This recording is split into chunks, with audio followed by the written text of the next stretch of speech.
Hello, everybody. It's Cody at Cody's Reading Time. I'm back with the second story out of the Green Fairy book edited by Andrew Lang. And this story is called The Half Chick. If you enjoy my narrations, please subscribe to the channel. I upload new fairy tale stories every single day. There's always going to be something more to listen to. All right, without further ado, let's get started. The Half Chick out of the Green Fairy book. Here we go. Once upon a time, there was a handsome black Spanish hen who had a large brood of chickens. They were all fine, plump little birds, except the youngest, who was quite unlike his brothers and sisters. Indeed, he was such a strange, queer-looking creature that when he first chipped his shell, his mother could scarcely believe her eyes.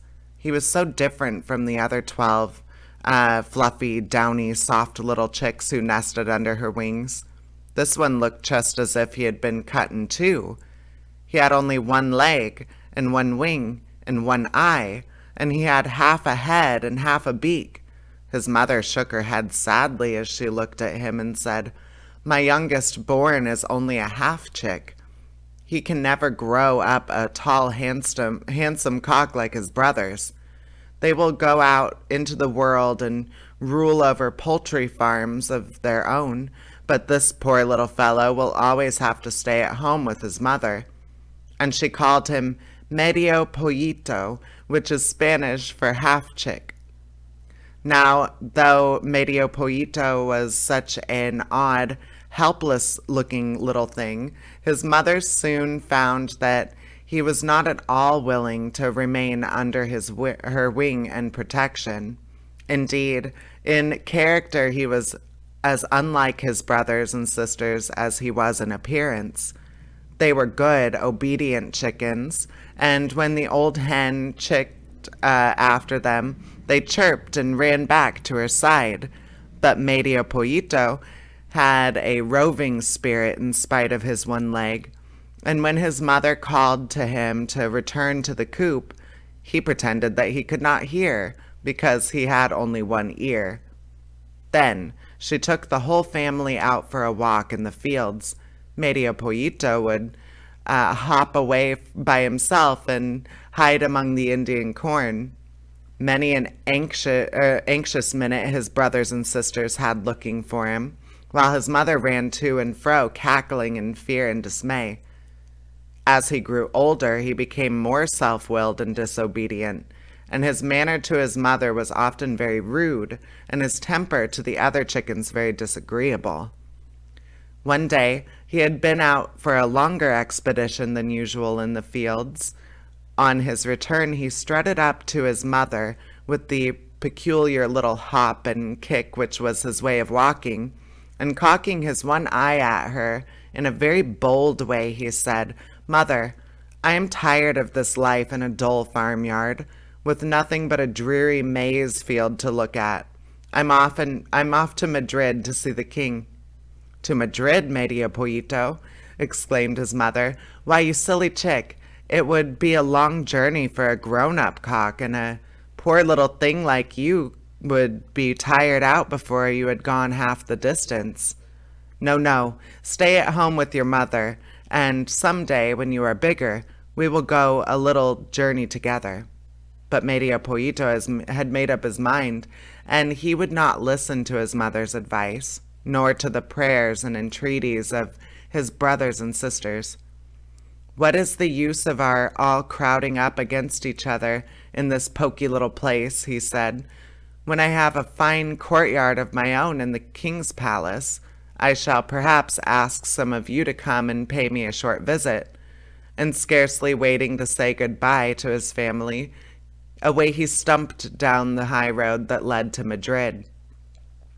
"Be sure that you are kind and civil to everyone you meet," called his mother, running after him. But he was in such a hurry to be off that he did not wait to answer her, or even to look back. A little later in the day, he was taking a shortcut through a field. He passed a stream. Now the stream was all choked up, and overgrown with weeds and water plants so that its waters could not flow freely. "Oh, Medio Pollito," it cried, as the half-chick hopped along its banks. "Do come and help me by clearing away these weeds." "Help you indeed," exclaimed Medio Pollito, tossing his head and shaking the few feathers in his tail. "Do you think I have nothing to do but to waste my time on such trifles? Help yourself, and don't trouble busy travelers. I am off to Madrid to see the king." And hoppity kick, away stumped Medio Pollito. A little way later, he came to a fire that had been left by some gypsies in a wood. It was burning very low and would soon be out. "Oh, Medio Pollito," cried the fire in a weak, wavering voice as the half-chick approached. "In a few minutes I shall go quite out. Unless you put some sticks and dry leaves upon me, do help me, or I shall die." "Help you indeed," answered Medio Pollito. "I have other things to do. Gather sticks for yourself, and don't trouble me. I am off to Madrid to see the king." And hoppity kick, away stumped Medio Pollito. The next morning, as he was getting near Madrid, he passed a large chestnut tree. In those branches the wind was caught and entangled. "Oh, Medio Pollito," called the wind, "do hop up here and help me to get free of these branches. I cannot come away, and it is so uncomfortable." "It is your own fault for going there," answered Medio Pollito. "I can't waste all my morning stopping here to help you. Just shake yourself off, and don't hinder me, for I am off to Madrid to see the king." And hoppity kick, away stumped Medio Pollito in great glee, for the towers and roofs of Madrid were now in sight. When he entered the town, he saw before him a great splendid house, with soldiers standing before the gates. This he knew must be the king's palace, and he determined to hop up to the front gate and wait there until the king came out. But as he was hopping past one of the black windows, the king's cook saw him. "Here's the very thing I want," he exclaimed, "for the king has just sent a message to say that he must have chicken broth for his dinner." And opening the window, he stretched out his arm, caught Medio Pollito, and popped him into the broth pot that was standing near the fire. Oh, how wet and clammy the water felt as it went over Medio Pollito's head, making his feathers cling to his side. "Water, water," he cried in despair, "do have pity upon me, and do not wet me like this."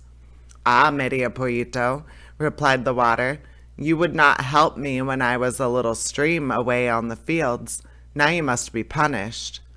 Then the fire began to burn and scald Medio Pollito, and he danced and hopped from one side of the pot to the other, trying to get away from the heat and crying out in pain. "Fire, fire, do not scorch me like this. You can't think how it hurts." "Ah, Medio Pollito," answered the fire, "you would not help me when I was dying in the wood. You are being punished." At last, just when the pain was so great that Medio Pollito thought he must die, the cook lifted up the lid of the pot to see if the broth was ready for the king's dinner. "Look here," he cried in horror, "this chicken is quite useless. It is burnt to a cinder. I can't send it up to the royal table." And opening the window, he threw Medio Pollito out into the street. But the wind caught him up and whirled him through the air so quickly that Medio Pollito could scarcely breathe, and his heart beat against his side till he thought it would break. "Oh, wind," at last he gasped, "if you hurry me along like this, you will kill me. Do let me rest a moment, or—" And he was so breathless that he could not finish his sentence.